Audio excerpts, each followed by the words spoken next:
Hi students, in the previous video I discussed about what is a chemical bond and what are the kinds of chemical bond. Now in this video we will see electrovalent bond in detail, how an electrovalent bond is formed, what is an electrovalent bond and what are the conditions required for formation of electrovalent bond. So keep watching. Atoms combine to attain stability. So whenever atoms combine, what is the basis of the combination? It is the electronic configuration, stable electronic configuration. Stability is attained by having stable electronic configuration. And we have seen already that an atom having the valence shell complete with electrons is known as stable electronic configuration. And there are also two types of stable electronic configuration, duplet and octet configuration. I have discussed all that in the previous video. You can watch that.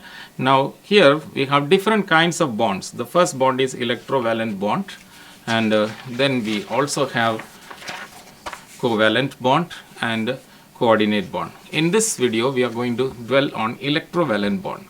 So what is an electrovalent bond?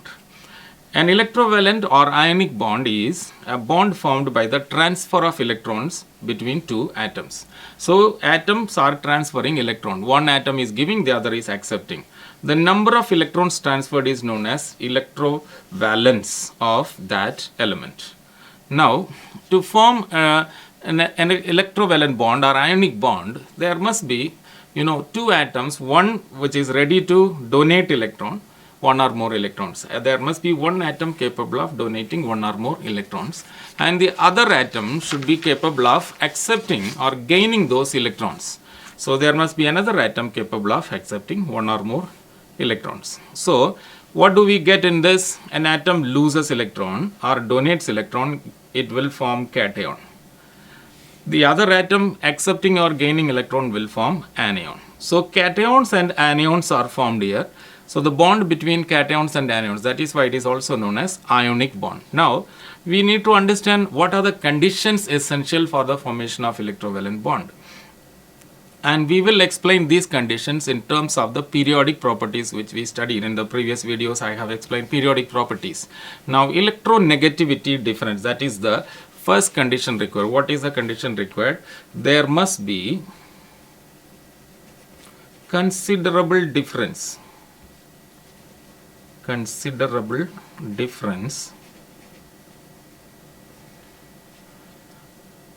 between the electronegativity values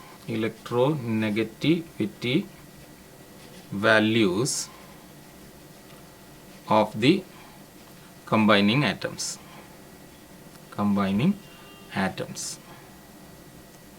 In other words, the considerable difference mean one atom A and atom B. Atom A should have low ionization potential or low electronegativity, or the other one B should have high electronegativity. Though if you talk about electronegativity difference, one should have low electronegativity, the other should have high electronegativity. Now across a period, if you check my previous videos, I have seen the difference of electronegativity across a period. If you take the third period, sodium, magnesium, aluminium, silicon, phosphorus, sulfur, chlorine and argon. So we have seen there that the electronegativity increases across, it increases.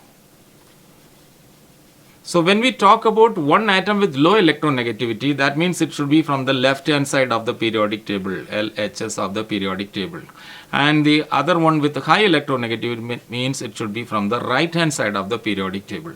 In other words, atoms from the left hand and right hand, in other words, left hand is metals and this right hand is non-metals. So we can say electrovalent bond is formed between metals and non-metals.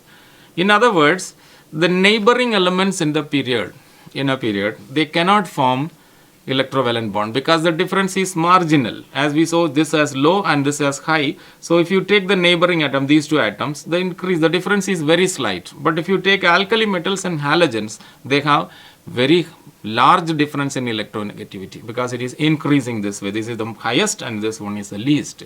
So we can say strong electrovalent compounds. It can be a question. Compounds are formed between alkali metals and halogens. Alkali metals, that is group 1, and halogens is group 17. Why? The reason is due to large difference in electronegativity. Due to large difference in electronegativity. Same way, another question can be asked, that is, the neighboring elements in a period, they cannot form ionic bond. Why? Because the difference in electronegativity is not much, not considerable. It is marginal difference.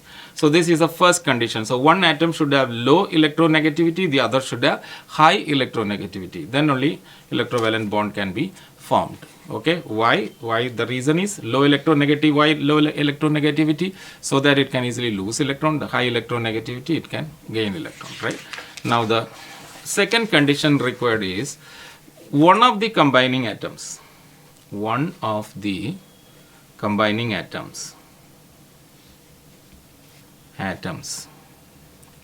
should have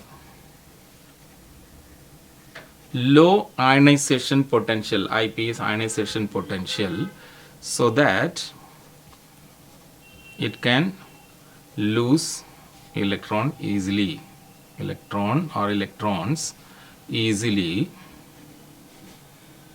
and form cations. Okay, so example, sodium has a configuration of 2, 8 and 1.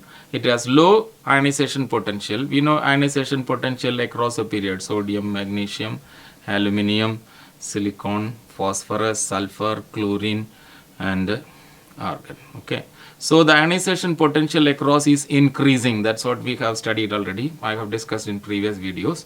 Now sodium has the least ionization potential. So if you take sodium, it has very low ionization potential. Easily it will donate its electron and form Na plus ion with configuration 2, 8. So one electron is lost. So it can form a cation. A sodium ion is formed, cation is formed because of low ionization potential. In other words, one of the atoms should be from the left hand side of the periodic table, LHS, because then only there will be low ionization potential. As you go to the right, it is high. So they cannot form cation. To form cation, we need elements from the left hand side, in other words metals. Now the third criteria is the other atom. One atom is discussed here. The other atom should have high electron affinity.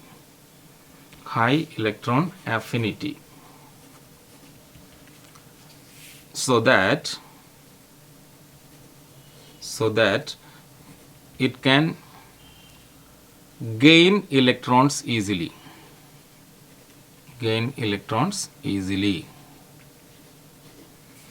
And form anions. Yes, so high electron affinity means it will easily gain electrons. As we move across a period, we know electron affinity increases. High electron affinity means on the right hand side of the periodic table. Yes, that is elements placed on the right hand side of the period. So in other words, we can take chlorine as example, a halogen 2, 8 and 7. It has got very high electron affinity. It will easily take up one electron and form Cl minus chloride ion with 2, 8 and 8 configuration. So it is an anion. Okay, so here sodium is a cation and this is an anion. Cation and anion are formed, then there can be attraction between positive and negative charges. So the ionic bond will be formed.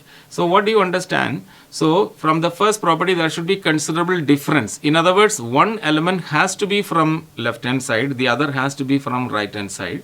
And that means one, if it is alkali metal and the other one is halogen, then very strong ionic compound is formed, because electronegativity difference is maximum and sodium or the alkali metals have the least ionization potential and halogens have the highest electron affinity. So these things favor strong ionic bond between alkali metals and halogens. Okay, now let us take some examples of ionic compounds. First, let us take sodium chloride. Sodium chloride, sodium atom Na has a configuration of 2, 8 and 1. So we will show one valence electron here in the electron dot figure, and chlorine has a configuration of 2, 8 and 7. So we can show 7 valence electrons. Electron dot structure, we show only the valence electrons. So there are 7. So sodium has a deficiency of 1 electron. Chlorine has 1 excess electron or 1 electron in its valence shell. Now sodium has low ionization potential. It can easily donate electron. Chlorine has high electron affinity. It can easily gain electron. So sodium donates its electron to chlorine. So what you get in this process, the next step we can write it as Na forming a positive charge to 8 configuration. 1 electron is lost, and Cl with 8 electrons. 7 and 1 electron. See this dot, it has come from sodium. We'll have a negative charge on chlorine because of the additional electron. Configuration now is 2, 8 and 8. Yes. In the next step what we can show is sodium Na plus and Cl minus without the electron dots. Now we have Na plus and Cl minus, a cation and anion. Now put them together in a square bracket to show that there is attraction between them. In other words, what you get out of this is NaCl, sodium chloride. So this is how sodium chloride is formed. Now let us take the second example, calcium oxide. Calcium has a configuration of 2, 8, 8 and 2. The atomic number 20. Yes, so it has got 2 electrons here. We will show the valence electron, 2 electron. And then we will take oxygen. Oxygen has the configuration of 2, 6. It has got 6 electrons. Okay, 2 electron here, 2 here, 2 here, and this side no electron. So 6 electron. Now calcium is alkaline earth metal, that is in group 2, and oxygen is a non-metal in the 16th group. So there is considerable difference of electronegativity. So calcium donates both its electrons here. Why? Because it needs to get out of these 2 electrons so that it will be octet. And oxygen needs 2 more electrons to form octet. So both the electrons are transferred. So in the next step what we can see is calcium with double positive charge, Ca++, configuration 2, 8 and 8, stable electronic configuration, and oxygen with 2, 8, configuration 6. It was there, then now 2 electrons have come. So you have 2 electrons, 2, 2, 6 electron, and these dots come from calcium. It has developed a double negative charge because 2 electrons have come in. Now the next step what we can see is Ca has become plus plus and O has become minus minus without any electron dots and cross. And we'll put a square bracket to show presence of electrostatic attraction between anion and cation. This oxygen is anion, calcium is cation. Or next step we can say CaO is formed, calcium oxide is formed. So this is the formation of calcium oxide. Now we have one more example to study here in class 10, that is magnesium chloride. Magnesium atom, if you take magnesium, magnesium has the configuration of 2, 8 and 2. 2 valence electron, one here and one here. I am placing on opposite side so that the drawing becomes easier. Now the next is the chlorine atom. Chlorine atom has got 2, 8 and 7. So it has got 2 here and 2 electrons here, 2 here and 1 here, right? And now since magnesium donates 2 electrons, because it has to get out of 2 electrons to form octet, and chlorine can take only 1 electron, we need another chlorine atom here. That's why I made it like this.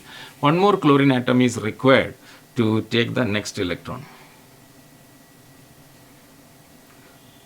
Okay, so 2, 8 and 7. So how do they donate electron? This electron is given to this chlorine and this electron is given to the next chlorine. Okay, I think you are understanding this. So in the next step what we can write is the next step, okay, is chlorine with a negative charge. Yes, 6 and 7, one dot has come here. One negative charge because of the additional electron. Magnesium losing both the electrons is Mg++. Chlorine is 2, 8 and 8 now. Magnesium is 2, 8 because 2 electrons are lost. And the next chlorine atom here has got 2, 8 and 8. One more electron is added here. Okay. So 6, 7 and this dot has come from magnesium. So this is negative.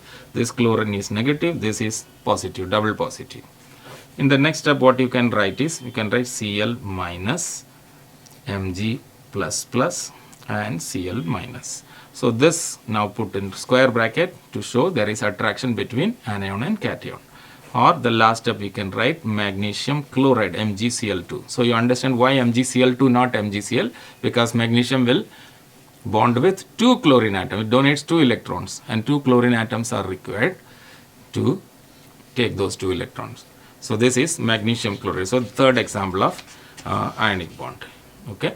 So students, I hope you understood this, and watch the video again so that you will be able to make the structures. Please make these structures on paper and see. And if you have questions, write it on the comments. And in my next video, I will discuss about covalent bond. Thank you for watching.